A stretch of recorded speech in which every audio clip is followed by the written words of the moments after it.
ஆளும் கட்சியை விமர்சனம் செய்வது, நீதிமன்றத்தை விமர்சனம் செய்வது என சமூக ஊடகங்களில் எப்போதும் ஆக்டிவா இருக்கக்கூடிய சவுக்கு சங்கர் யார்? ஆச்சிமுத்து சங்கர்.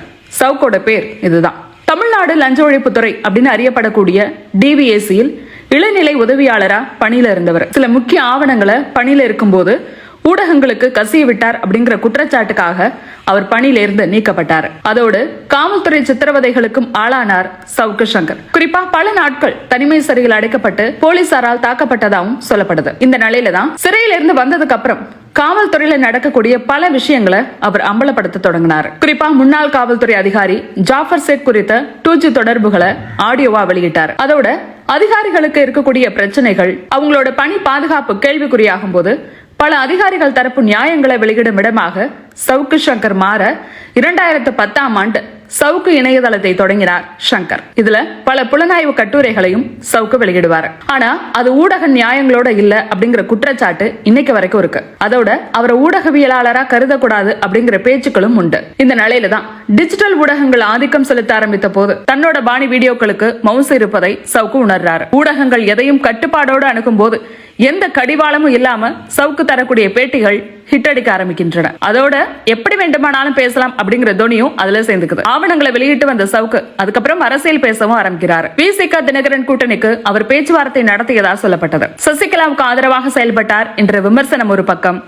எடப்பாடியிடம் பணம் பெற்று செயல்படுகிறார், மாரிதாசின் நண்பராக இருந்து திமுகவை விமர்சனம் பண்றார் என்ற குற்றச்சாட்டு மறுபக்கம் என பல ஆதரவு எதிர்ப்பு குரல்கள் அவரை நோக்கி இருக்கு. இதனிடையே நீதிபதிகள் விவகாரத்துல தன்னோட ட்விட்டர் அக்கவுண்டையும் அவர் இழக்கிறார். ஆனாலும் ஆர்டர்லி முறையில எப்படி காவலர்கள் மூத்த அதிகாரிகள் வீடுகள்ல வாட்ச்மேனாவும் சமையல்காரங்களாவும் வீட்டு வேலை செய்யறவங்களாவும் இருக்காங்க அப்படிங்கறது தொடர்ந்து அவர் பேசிட்டே இருக்காரு. இதனால நீதிமன்றம் மூலம் சிலருக்கு பலன் கிடைக்குது. கள்ளக்குறிச்சி பள்ளி விவகாரத்துல அவருடைய கள ஆய்வு அனைத்து ஊடகங்களை விடவும் வேற கோணத்துல இருந்தது.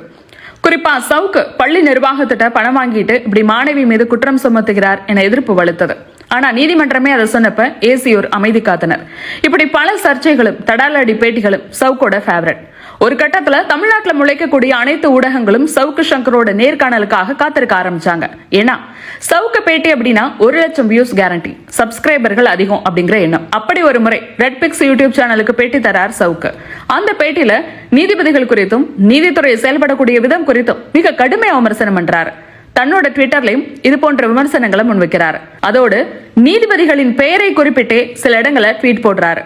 நாட்டின் உயரிய அமைப்பான நீதித்துறைக்கு இதனால களங்கம் ஏற்பட்டு விட்டதா நீதிபதிகள் கருதுறாங்க. உடனே வழக்கு பதிவு. சவுக்கு வழக்கறிஞர் இல்லாம தானே வாதாடுறாரு. மன்னிப்பு கேட்டு கடிதம் கொடுக்க சொல்றாங்க. ஆனா சவுக்கு மறுக்க 6 மாதம் சிறை தண்டனை கொடுக்கப்படுது. இது போன்ற வழக்குகள்ல தொடர்ந்து சட்ட போராட்டம் நடத்த ஜாமீன் கொடுக்கப்படுவதுண்டு. ஆனா அதுவும் சவுக்குக்கு வழங்கப்படல. இதை எதிர்த்து தொடரப்பட்ட வழக்குல அவருடைய சிறை தண்டனையை நிறுத்தி வைத்தது உச்சநீதிமன்றம். இதை அடுத்து அவர் விடுதலை செய்யப்படுவார் என எதிர்பார்க்கப்பட்ட நிலையில 2020 மற்றும் 2021ஆம் ஆண்டுகள்ல பதியப்பட்ட 4 வழக்குகளின் கீழ் காவல்துறையினர் அவரை கைது பண்ணாங்க. இதனிடையே சென்னை உயர்நீதிமன்றம் சவுக்கு சங்கருக்கு நிபந்தனை ஜாமீன் வழங்கி உத்தரவிட்டது. இந்த நிலையில தான் பெண் காவலர்கள் குறித்து அவதூறான கருத்துக்களை கூறியதா அவர் கைது செய்யப்பட்டு அவர் மீது பல பிரிவுகளின் கீழ் வழக்கு பதிவு செய்யப்பட்ட நிலையில அவர் மீது கஞ்சா வழக்கும் பதிவு செய்யப்பட்டிருக்கு. தற்போது நீதிமன்ற காவலில் சிறையில் அடைக்கப்பட்டிருக்கும் சவுக்கு சங்கரை 5 நாள் காவலில் எடுத்து விசாரிக்க அனுமதி தருமாறு சைபர் கிரைம் போலீசார் கோவை நீதிமன்றத்துல மனு தாக்கல் பண்ணியிருக்கிறதா சொல்லப்படுது.